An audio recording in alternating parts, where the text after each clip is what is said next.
Olá, estudante do ensino médio do Distrito Federal. Bem-vindo ao nosso terceiro episódio desse formato novo que estamos produzindo com as nossas 4 aulas para você produzir o seu zine. Como que ele está indo? Hoje vamos para a terceira parte da produção do seu zine. Espero que já tenha bastante conteúdo aí, que você já tenha participado, feito perguntas, escrito suas dúvidas, ter investigado também em outros locais, na internet ou em livros, sobre os temas que nós estamos apresentando. Qualquer dúvida, estamos sempre à disposição. Podem perguntar. Hoje, nós vamos falar sobre o nosso terceiro episódio nesse nosso curso online de filosofia. Nós já falamos sobre estética, vocês se recordam? O que foram as palavras marcantes em estética? Dá uma olhadinha aí no seu zine, o que você anotou. Também comentamos aqui sobre o empirismo e o iluminismo. Lembra dos sentidos, do uso da razão, da estética, as sensações, percepção. E hoje nós vamos falar sobre esses três grandes filósofos alemães que têm tudo a ver com a filosofia contemporânea. Antes de falarmos da filosofia contemporânea, que são influenciadas principalmente por esses três grandes marcos do pensamento alemão, aí nós estamos no final do século XVIII, início do século XIX, eles trazem uma concepção bem interessante, principalmente Hegel, Marx e Nietzsche. Marx e Nietzsche, eu ouso dizer que são autores que aparecem constantemente no PAS 3, principalmente. Então é importante você conhecer sobre Marx e Nietzsche. Recomendo até um filme que tem aqui em Brasília que se chama Meu Amigo Nietzsche. Ele está disponível no YouTube. Você pode ler, você pode assistir esse curta. Ele é pequeno, não passa de meia hora e vale a pena conhecer uma produção daqui de Brasília. E aí traz um pouco dessa temática do Nietzsche. Vale a pena conhecer o autor pelo vídeo, além dos vários livros que você encontra disponível na internet. Bem, isso tudo vai servir de produção para o nosso Zine, que você pode nos marcar lá na nossa plataforma, é, na nossa página no Instagram. Não se esqueça de compartilhar com a gente o que vocês andam produzindo. Quem são esses autores? Quem é Hegel? Quem é Marx? E quem é Nietzsche dentro desse espaço da filosofia? Como que esses três pensadores alemães vão nos influenciar até hoje, em pleno século XXI, e como suas concepções, suas teorias fizeram com que o mundo repensasse suas atitudes e repensasse o que é o ser humano, principalmente. Então, pensando um pouco sobre Nietzsche e Marx, é interessante a gente ver que a gente tem um progresso, um contexto histórico em que esses autores estão passando, versus a uma desumanização. O que eu estou chamando disso? De progresso. A gente tem um progresso enquanto avanço técnico, científico, em pleno vapor aí no final do século XVIII, início do século XIX, com inovações tecnológicas, com o desenvolvimento da mecânica, da industrialização, as grandes indústrias, as fábricas, a todo vapor, mas ao mesmo tempo a gente tem uma exploração do trabalho dentro desses espaços de mineração, de tecelagem, e tantos outros espaços do trabalho onde a exploração do trabalho humano é marcado. E aí a gente tem o início das lutas de classe entre pobres e ricos, trabalhadores e patrões. Então é dentro desse universo que a gente está trazendo esses autores. O primeiro deles é o Hegel. O que é o Hegel? O Hegel traz como conceito o idealismo absoluto. O pensador alemão se empenhou em uma reestruturação da filosofia da realidade e o idealismo alemão. O idealismo é uma teoria de desenvolvimento das ideias que teve início lá com Platão, passou por Descartes e Kant. Então, Hegel, você pode usar aí como sinônimo a questão da ideia, de como os conceitos, as teses e as ideias mobilizam o ser humano e estão presentes nas suas atitudes. Então, Hegel traz em si um debate, uma busca por essas ideias. Então, como a ideia aparece e marca a presença da filosofia desse autor.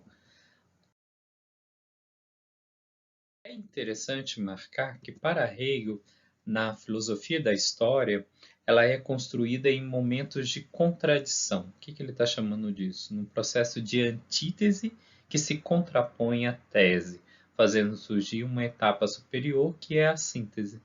Então, normalmente nós temos uma tese que é negada pela antítese e a conclusão dessas duas é a síntese.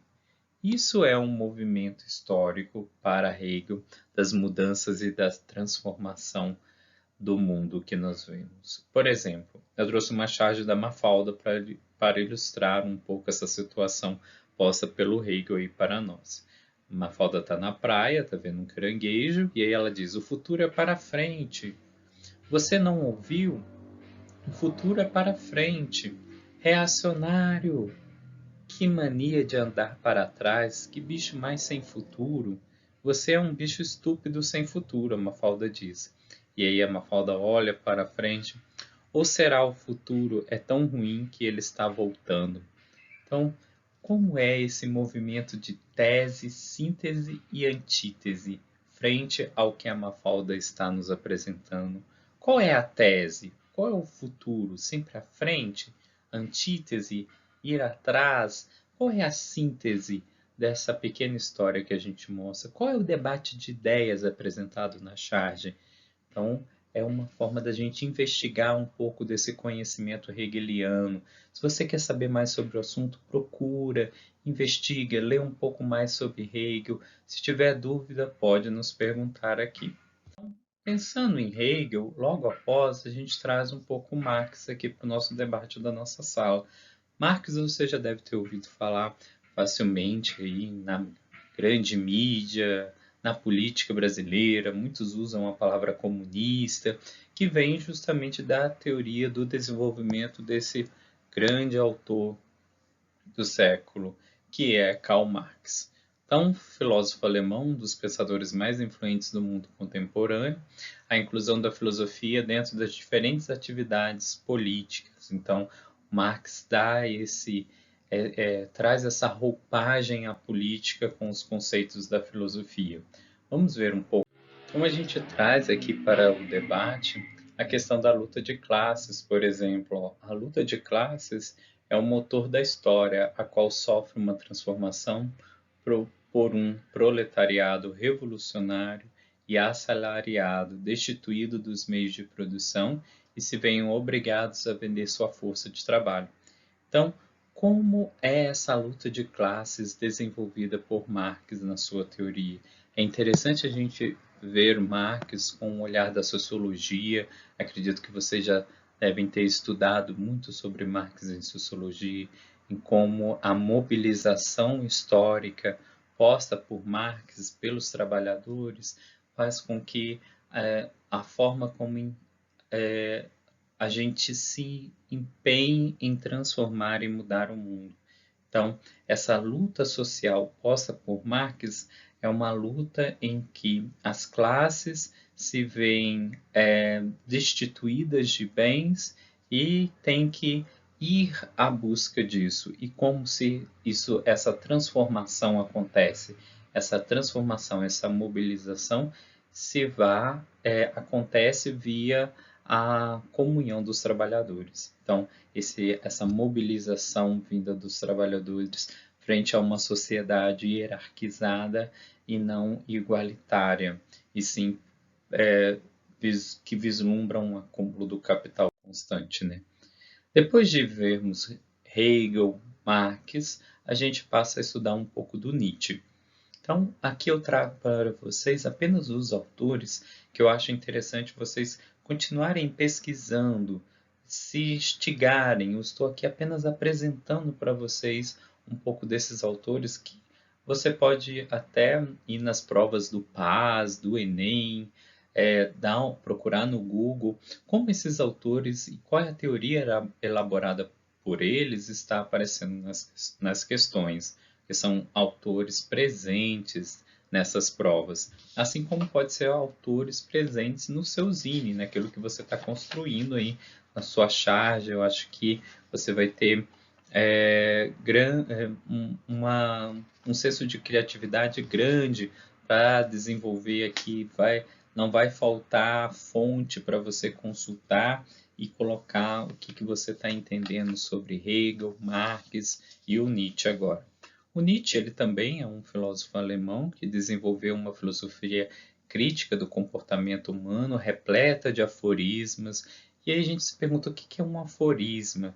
Ele normalmente retrata um conselho, um ensinamento. Tem um livro bem interessante do Nietzsche que se chama Assim Falou Zaratustra. É interessante você conhecer e buscar um pouco sobre ele. Então, por exemplo, eu trouxe um exemplo aqui para vocês do que o Nietzsche nos coloca. Fiquei magoado, não por me teres mentido, mas por não poder voltar a acreditar. Torna-te aquilo que és. Então, são exemplos de aforismos postos pelo Nietzsche. Assim como essa escrita em aforisma, a teoria do Nietzsche também marca essa disputa interna do ser humano entre o apolíneo e o dionisíaco. É uma mistura entre a razão e a aventura, entre os deuses da mitologia grega, Apolo e Dionísio. Portanto, o mundo seria um espaço de contradições que infelizmente foram abandonadas com o pensamento grego socrático centrado apenas na razão. Então, Nietzsche, assim como nós vimos lá naquele capítulo sobre estética, traz essa concepção mais do ser humano como um todo, um ser humano mais que busca uma compreensão não só pela estrutura racional das ideias ou da razão, como foi posto por Hegel, por exemplo, ou por Kant, mas sim uma compreensão do ser humano como um todo, que envolve sentimentos, sentidos, razão e vontade, principalmente. É interessante, Nietzsche traz essa concepção da vontade, é interessante conhecer um pouco sobre ele. Então, as nossas referências bibliográficas estão aqui, vocês podem procurar um pouco mais sobre esses três autores, e se tiver alguma dúvida, pode nos perguntar, que nós estamos aqui dispostos a responder. Então, esses foram os nossos três. Eu espero vocês até o nosso último encontro, que nós vamos estudar filosofia contemporânea. Tchau, fiquem bem.